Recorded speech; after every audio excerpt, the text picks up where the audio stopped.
Hello everybody, welcome to the Night Stands. I'm Mark Goldbridge and this is your Manchester Derby preview. Mission impossible, they may well say. Rashford to deliver, let's hope so after the interview. Lots to get involved with. Pep Guardiola's been talking about Manchester United and the bounce back that may happen under Ineos. Also, Onana's been talking about the most difficult period of his career the last few months at Manchester United. Lots to get into as we preview a massive game. But I must say at the outset, this game, this Manchester Derby, much the same as the Anfield game before Christmas, just doesn't have the feel it should do, does it? It doesn't. You know, we can dress it up however you like. You can put a dress and makeup on a pig and it's still a pig. And I'm not talking about what you're going to see tonight down the pub. I'm talking about a real pig, like Peppa Pig. It's still a pig. And this is not a big, massive Manchester Derby like we may have had a few years ago, because we are miles away from where they are, and therefore it's, we are massive underdogs. They're going to have all of the ball. We're going to have to sit deep, be compact and counter and hope that we can get some sort of draw, keep the score down, or maybe nick something at the other end. So look, that's the cold, harsh facts, and that's why people can try and build this game up as much as they like. But really, even as Manchester United fans, we know this game isn't that appealing as it should be, because we're miles off Man City, and hopefully we can solve that. But we have been saying this for years. Sherlock, you're an absolute legend. He's just gifted 10 memberships. Can we get a big shout out for Sherlock? That's absolutely fantastic. And also, yeah, welcome. Thanks for being back. I just realised I haven't actually been live in this setup with you for a while. Has anything been going on? We've not had any big major interviews dropped by any players or anything like that in the last 24 hours that we might want to discuss, have we? Look, on that, I've got a video coming out on That's Football about 3:30 today, talking about the Rashford interview, because I just felt it needed its own reaction in a very, wider scope. So I will talk about that on that video there. But we've also got the 8 o'clock show tonight, of course. But let's talk about the Manchester Derby, because I do think that it is a mission impossible. I would never write a game off. I would never write a game off and say that, we're not going to go there and give it a go. And I have watched a few Man City games at the Etihad, weirdly, over the last few weeks. Everton, Brentford and Chelsea. I watched all 3 of those games. And Man City did miss chances in those games, but they stayed close for most of the game. It was a late goal against Brentford. It was late goals against Everton. And obviously it was a late equaliser against Chelsea. And all 3 of those teams defended well. I don't think they locked Man City out. They defended well. And Man City missed a few chances, as we know. You can guarantee when we play them on Sunday, first attack, it'll go in. Second attack will go in. They'll just be clinical. But that's what they're capable of. We're going to have to defend well. I think we've got to stay compact. There's something on there that I'm looking at the chat, and Garnacho fanboy says that Lindelof's going to get cooked by Haaland. Look, you might well be right. I mean, there'll be Man City fans coming here, you're going to get battered, this, that and the other. Well, yeah, all right, you can come in here with your 1-1-5. Let's see how you deal with that before you start coming in here. We know we're shit. We know we've got an injury crisis. We know we're going there as massive, massive underdogs. But look at that team. Nobody in the chat has mentioned anything yet about somebody who's missing in there. And I'm surprised. I'm really, really surprised. That team's got no Bruno in it. And it will have Bruno in it, but I wasn't trying to wind you up or anything like that. I was basically just trying to prove a point that I actually think that midfield 3 in a game like this is more intelligent. And what I mean by that is that back 4 has got to play on the edge of the box and be compact. It's got to be narrow. Give them the width. I don't care. We've got to be narrow. And then your midfield has got to be right in front of it. Defending it, picking up the runners, protecting the spaces. Garnacho and Anthony have got to come back and help the fullbacks. And then you leave Rashford up top for the pace ball. Actually, whatever you think about Marcus Rashford, in a game like this, perfect. He's the quickest player in the team. You're gonna want to hit the ball into the channel, and you're just gonna want him to chase. And actually, you're not gonna want him to track back that much. You're just gonna. This is the one game where Rashford can do what he's been doing for weeks. Don't track back. Don't go for 50-50s unless it's on the attack. Just wait on the halfway line and then spin and run. And it's a get-out ball for United, because we're going to defend a lot. Man City are going to have 70-80% possession. So Rashford has to play in this game. and is perfect for what we're going to try and do on the break. The interesting thing is, of course, Mainu will not play in this game. Well, Mainu might play in this game, or McTominay might play in this game. One of them's not going to play. And let's just say, for ease sake, that we've just put Bruno instead of Mainu. And look, Bruno's better than Mainu. Bruno's the captain. Bruno's going to play. But is that midfield stronger or weaker defensively? Stronger, weaker. Stronger, weaker. Defensively, we're stronger. Now we're weaker.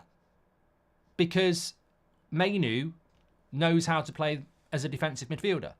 McTominay can do it. Bruno can't. But we're not going to attack in this game.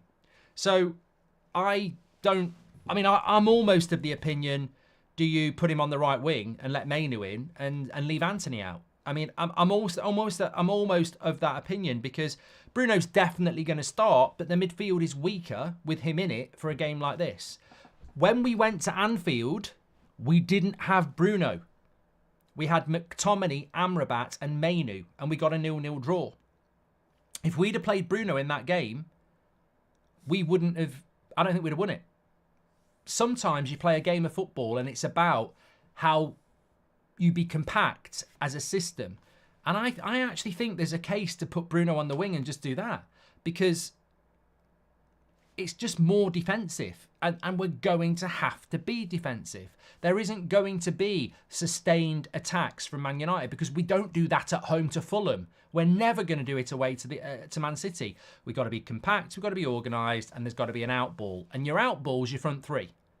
You don't need another one. I mean, I don't want Bruno running up front with Rashford.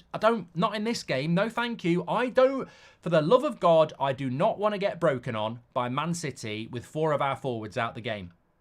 Like it happened against Fulham. We didn't beat Liverpool, we drew, but you know what I mean. It felt like a win. So yeah, look, that's the only thing. That's the reason I didn't put Bruno in there, is because I wanted to emphasise the point that actually this is a game we're trying to get something out of it. Bruno in a midfield 3 at the moment just makes us weaker defensively, and we're going to have to defend. So that's why I said that. But I think this is the team he'll probably go with, and it could be... I mean, I think McTominay's got to play, actually. I think he has to play. Lindelof's not very good in the air. Amrabat's not very good in the air. Garnacho, Rashford, Antony, not very good in the air. I think you've got to play Scott McTominay, because in a tight game, Man City are very good at corners. Haaland's big. Rodri's big. Their defenders are big. I mean, we've only got Varane, who's good in the air, and Casemiro. So I think McTominay will play. Of course, I think McTominay will play. If you play McTominay as the false 9, what are you going to do with Bruno, Darsh? This is the thing. But I would consider putting Bruno on the right wing. I love your work, Mark. Interesting you've gone for Rashford up top. I know he has pace for the counter, but would we not get more out of him on the left, says Josh. I mean, look, yeah, you could put him on the left because it's still the counter. But the problem with putting Rashford on the left is he's going to have to track back with Kyle Walker. And, I would rather just leave him up front for the pace. I think that's you can leave one up front against Man City. You can't leave you can't leave 2. You can't leave wingers. You can't leave Bruno up there. There you go. Alan George says, Mark, but don't you think that Bruno is important for the leadership and energy and giving you the best? Mate, I'm not dropping Bruno. What I was actually I was just showing you that in the midfield 3 will be better defensively if he doesn't play in the midfield 3. He has to start. So, and he will start. And what I'm saying is you could put him on the right-hand side, but we've seen him on the right-hand side and he doesn't know how to track a fullback either. But they don't really play a left-back, so maybe that would work. Have you all seen the Rashford interview, bro, says Tring? I'll talk briefly about it in a moment, but there's a few other things I want to talk about in this game. Obviously, I think one of the main things to talk about here is just the impact of, the reality of something that we probably haven't looked at since the Fulham game, because we've almost probably most of us have just said no, it's not going to happen anymore. But the league table doesn't lie, and if I could bloody find the league table, where is the league table? We're not in the bottom 10, we're in the top 10. Where's top 10 gone? Don't tell me they've fucking lost it. Where is it? There it is. This is what we'll look at. Okay. So that's how the league table looks at the moment. And we're in 6th place. We've got 44 points. Weekend fixtures, I think, are very winnable for Aston Villa and for Tottenham.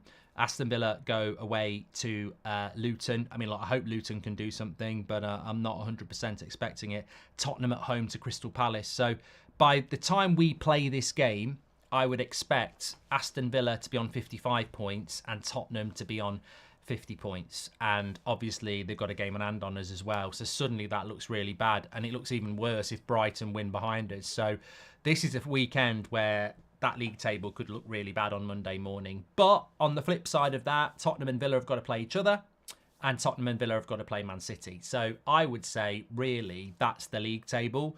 And hopefully when Tottenham and Villa play each other, they drop points. So it's still not impossible, but I'm just saying the league table on Monday morning probably will look bad, but I think it will balance itself out. I don't think we're going to get top four, but I don't think this is the week. What I don't want to see is people on Monday morning going, that's it, top four's gone, because Tottenham and Villa have got to play Man City, and they've got to play each other, and they've got to play Liverpool, and they've got to play Arsenal, like we have as well. So there's still a lot of twists and turns to go, but league table wise, if we can get anything out of this Man City game, then it's, it's a massive, massive bonus, isn't it? But Pep Guardiola was talking today ahead of the game. Obviously, we had our press conference yesterday because Ten Hag's been trialling this new system of doing it when we play on a Sunday.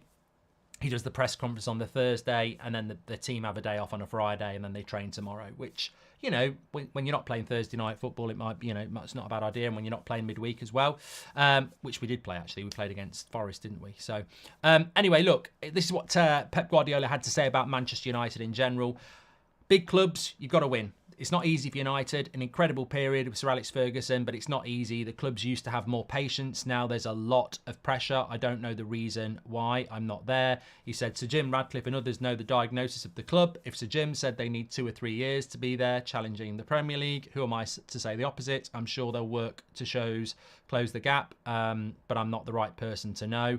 And obviously he's just been asked a couple of questions about Manchester United, which I think really I couldn't give two shits what Pep Guardiola thinks about Manchester United.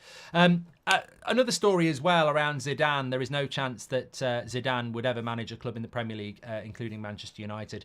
I don't actually know where this Zidane stuff's coming from. I know Beth was talking about it on the morning show. You know what? I would really just ignore anything to do with Zinedine Zidane. It's been well known for a long time that Man United approached him around the time Solskjaer got sacked. That was a long time ago, and he wasn't interested. And he's been approached by other clubs. He, he's heavily linked to Chelsea at one point, not interested. He's not even learnt English. He doesn't, for whatever reason, he doesn't want to manage in the Premier League. I don't know why. But I mean, he's not the right man for Manchester United anyway. His pedigree as a great player isn't in doubt, and he did a very good job at Real Madrid, but he's a guy who goes into clubs that are ready to win. He's not a guy that goes into rebuild football clubs. Man United were written off against Liverpool. We can win, says Sandeep. I like the positivity. And Mario Franco says Bruno and Mainu as 8s, Casemiro as CDM, with Scott as false 9 and Rashford on the left with Garnacho or Anthony on the right. This is the way. Well, I disagree, Mario. I disagree with you, and I've already explained why I disagree with you. Some people might agree with you. That's absolutely fine. But if you're going to play left wing against Man City, you're basically going to be a left back, because you're going to be right on the edge of your box defending, and Marcus Rashford can't be doing that. And you say play Scott McTominay as a false 9, he's going to be stood up front on his own while we're defending, and then we're going to hit long balls that he can't get onto. So I would prefer we actually looked at the way Man City played and stopped talking about Scott McTominay as a false 9, because when you play against Man City, as we saw with Ivan Toney, as we saw with Calvert-Lewin in recent weeks at the Etihad, you are chasing long balls. That's all you're doing. You're chasing long balls as the front guy. And you're going to put Rashford at left wing, so he's basically going to be left back defending, and you're going to put Scott McTominay as the guy chasing the long balls. I mean, that's just... last week, I'd agree with you. Against Fulham, maybe that would have worked at Old Trafford. But at the Etihad, putting Rashford on the left wing is making him play at left back. And putting McTominay up front, you're making him chase long balls, and he ain't quick. So it's not going to work.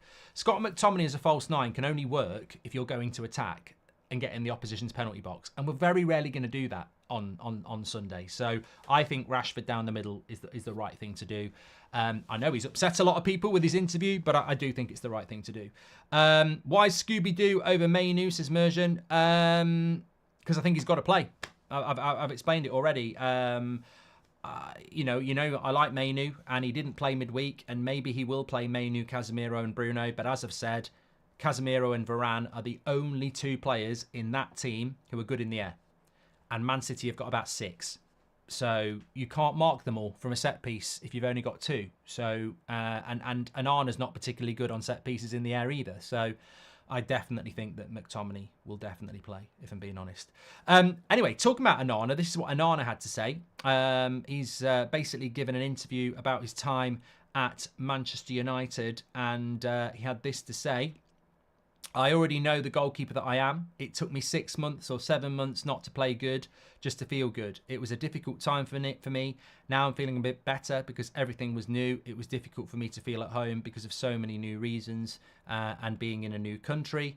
Now I'm feeling good. I don't want to talk about my performance because I know the goalkeeper I am, and I've done much more than what I just did. So for me, the most important thing is to be set, to be happy, and I will shine. He also said, I don't think I was beating myself up too much with the errors, but it was just moments. Sometimes you're facing difficult situations, and I had a difficult 6 or 7 months just feeling good, not playing good because I didn't start to play good yet. I mean, to be honest with you, I've lost the plot on all that. I was good, I wasn't good, I was feeling good, but I wasn't good, I was making mistakes. Look, at the end of the day, players have got to do interviews, as we know, and what Onana is basically saying there is, I'm feeling more settled now, I'm playing better. It was a difficult first few months adjusting to the Premier League. That's all that needs to be said. That's all you need to take from that, and I think it's absolutely fine. Look, I really liked Onana before he came to Manchester United. I never wanted De Gea to go, and I think if De Gea had stayed another year, we would be in a better situation because consistency and continuity would have been fine for a year. I don't think we needed to replace De Gea last summer. I think another year would have been fine, and we would have had 50 million quid to go to other areas, which would have been massively important based on the injury crisis we've had. De Gea would not have got injured this season. We didn't need to replace a goalkeeper for many reasons, but we did. And when we replaced De Gea, you know, I thought Onana was a very good signing. I really did. I did. And not because of the Champions League final where he was absolutely superb. I always felt he was a good goalkeeper.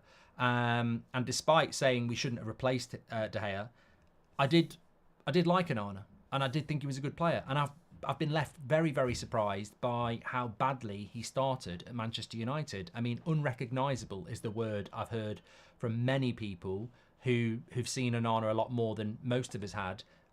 He's never, ever, ever anywhere near as bad as he was between sort of October and Christmas.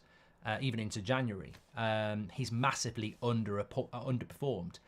But in recent weeks, it's stabilised. And I wouldn't say he's been world class, but he has been decent over the last few weeks, and he has been a lot better. I mean, he's been miles better than he was. And if that's the journey, that's the journey. And one thing I have said is, look, don't agree with what we did with De Gea, but we did it. And we've got the decision we've got. Like, Onana cannot be sold in the summer or replaced in the summer. We don't have that sort of money. So, you know, with the Onana thing, there was definitely a desperation and frustration about his performances, but it always had to be coated with, we need him to turn this around. We need him to turn this around. And look, if you compare it to the Rashford situation, well, with Rashford, he's been here for many years. We know how brilliant he can be, and we know how bad he can be. But with Onana, he's only been here a few months, and he had a bad start. Lots of goals. Schmeichel had a bad start many, many years ago. De Gea had a bad start many, many years ago. So I'm hoping with Onana that now we will just start to see a gradual improvement. Because look, he came in with a load of hype. The graph went down. But it's starting to come up a little bit now, and I just hope it can go up and he can find some consistency, because if he has found his feet, then that'll be a real positive for us. Constantine says, I'm sorry for the negativity, but we have as much chance of winning this game as crap flying. Well, lots of people throw shit at people, mate, and sometimes it sticks. So it can. I believe crap can fly. I believe it can touch the sky. I don't dream it every night and day. But no, look, I'll give you a score prediction. If we can keep this down to like 2-0, it's a loss, but I think that wouldn't be terrible to just go, that's out the way, let's focus on more important games. My fear is that this game is going to be... I've spoken to a couple of people and they've said, I'm worried this could be Anfield of last year. This could be our Anfield. It's March. It was March at Anfield. You know, we have got a lot of injuries as well. If they score early, they're going to absolutely go for us. The way Man City are going to revel in the fact they're not going to let us off. They're just going to go for us time and time again. And my concern is that we could see a 6 or a 7, which really, I do not want to see that. And the thing is, it's probably on everybody's mind. Look, I think it's going to be really difficult because it's a Manchester derby. When they're at home to Brentford or they're at home to Everton, they're not going for it the same way as they're going to go for us. Like in a Manchester derby, the atmosphere, the determination from Man City to get at us will be there, and they know we're a wounded animal. If we can get through the first 20 minutes, then you get through the next 20 minutes, then you're nearly at half time. We're just going to have to... look, that team's not good enough to beat Man City. On its best day, that team's... And this is a good way of looking at it. If all those players play well, I'm not talking like world class. If all of those players put a 7 out of 10, they still lose. That's the severity of the job. And look, 6 is average, 7 is decent. So if they all put a 7 out of 10 in, we'll still lose because Man City are better. If they all put an 8 or 9 in, we'll win. But then that team's not good enough to play well and beat Man City. It's got to play ridiculously well because the talent in that team doesn't match up to Man City. So it's a very clear and obvious Man City are favourites to win this game. But you've always got a chance. You've always got a chance. And I hope that we can pull it off. But I'm going to say Man City win it, and I'm going to say that it really is about by how many. And it's horrible to go into a game using excuses, and I refuse to do that because we've seen shit teams beat Man City before. And by no means is that team total shit, but it's not balanced. I think that's the word, balanced. It is not. We haven't even got a left back, which is massively important.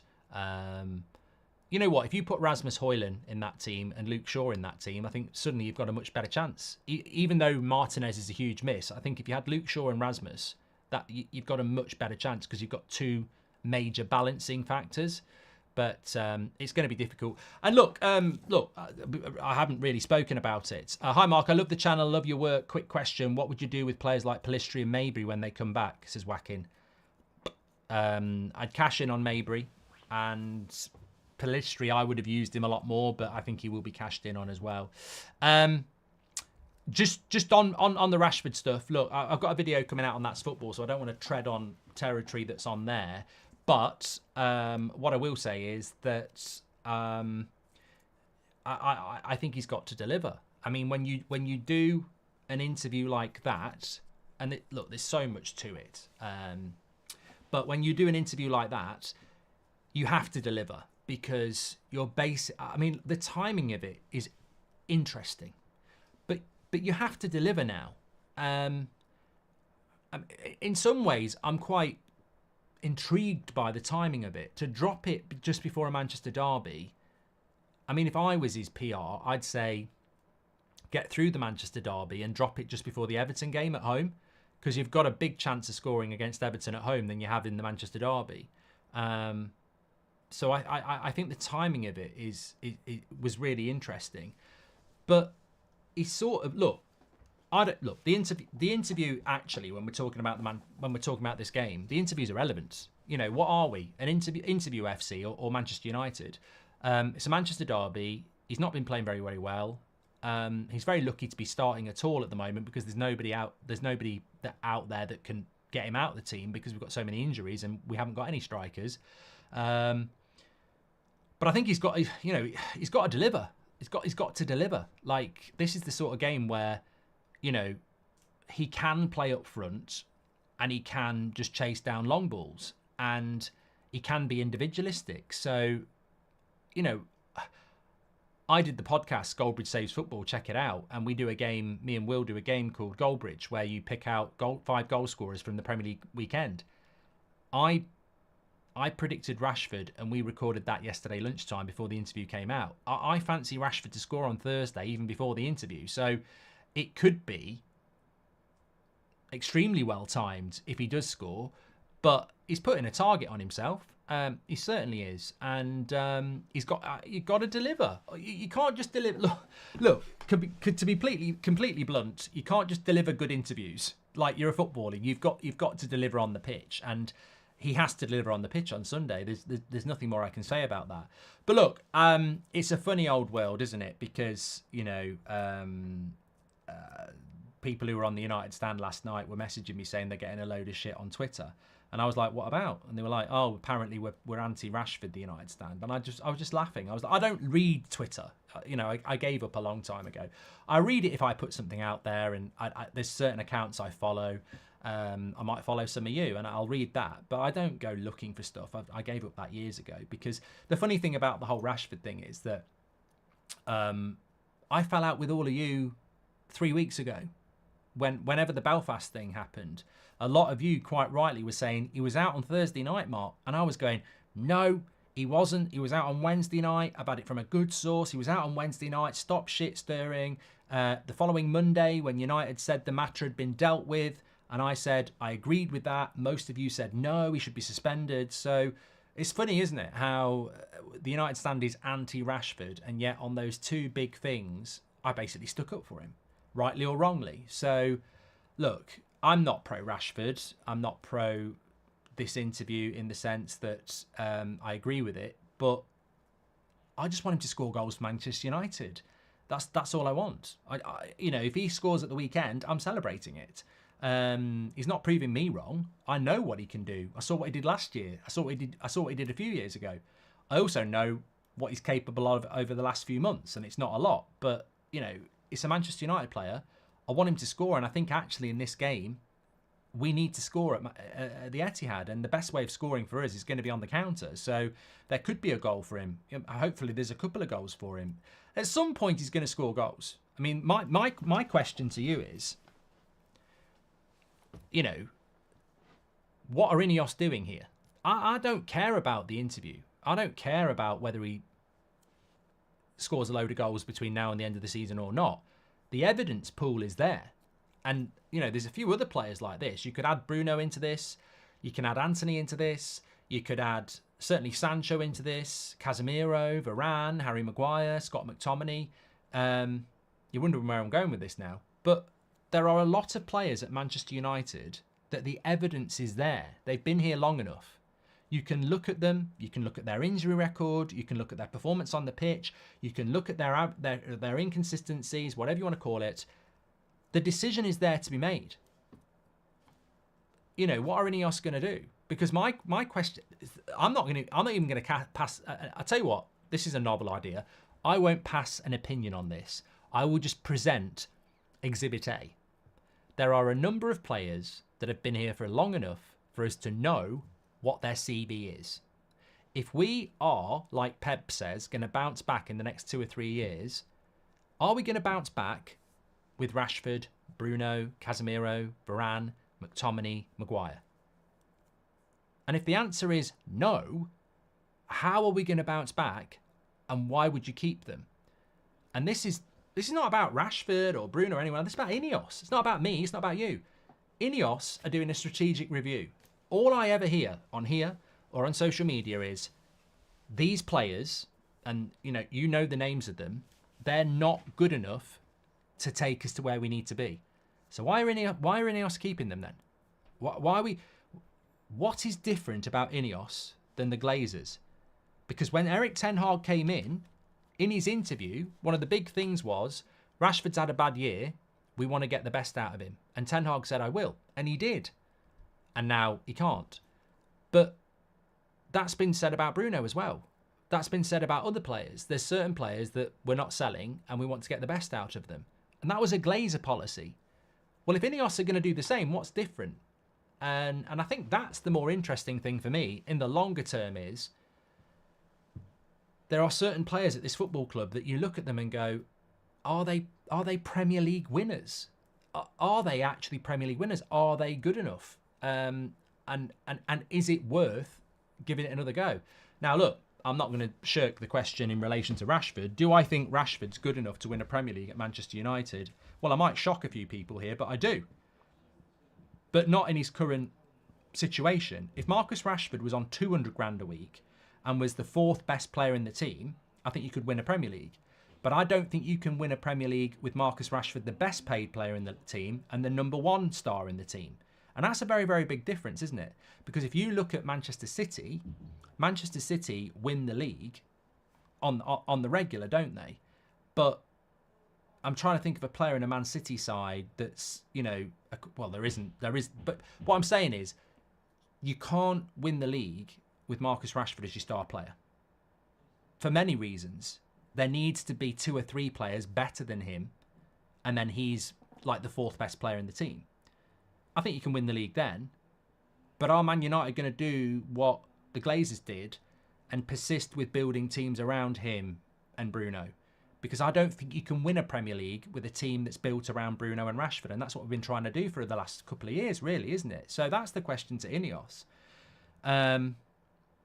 Because that's what United committed to with the contract they gave to Rashford last year. They made him the superstar of the team. This is the superstar of the team. This is the guy that's going to be the pinnacle of this team.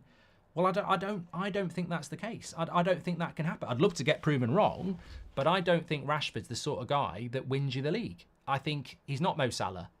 I don't think he's even Saka. I think he's more of a Mahrez type. Not in relation to style of play, but he's the 4th best player in the team.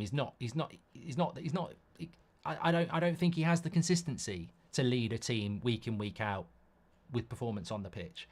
But I wouldn't, I'd still say I wouldn't sell him in the summer.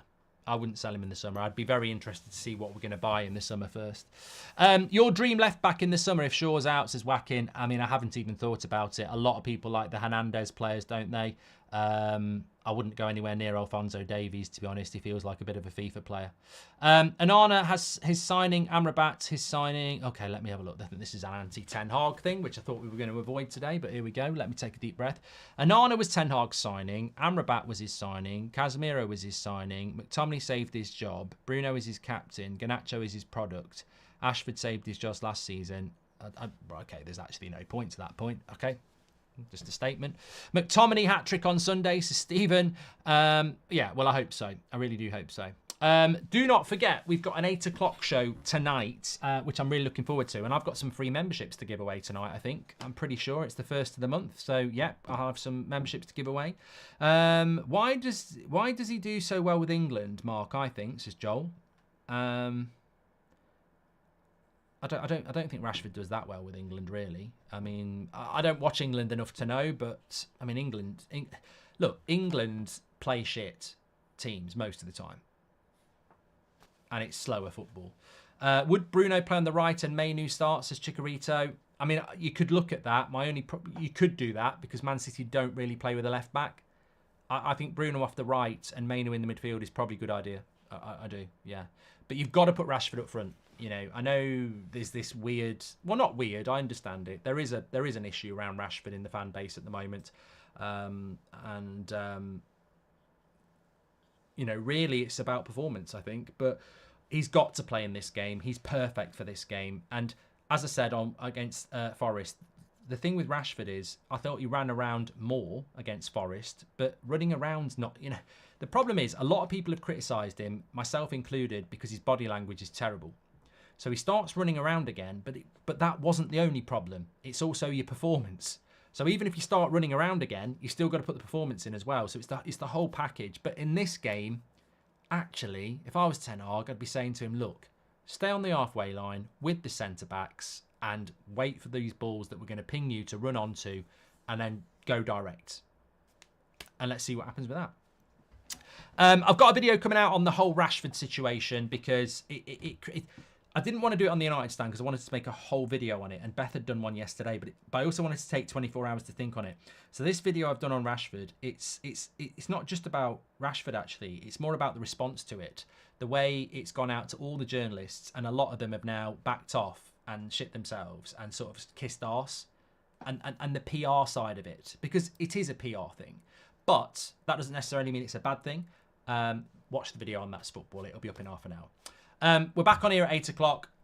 Massive thanks. Great to be back live with you. I hope you enjoyed it. Smash a like on the video and subscribe. I'll speak to you at 8 o'clock, and check out that video on That's Football, which is going out in about half an hour. I think you'll enjoy it. Take care.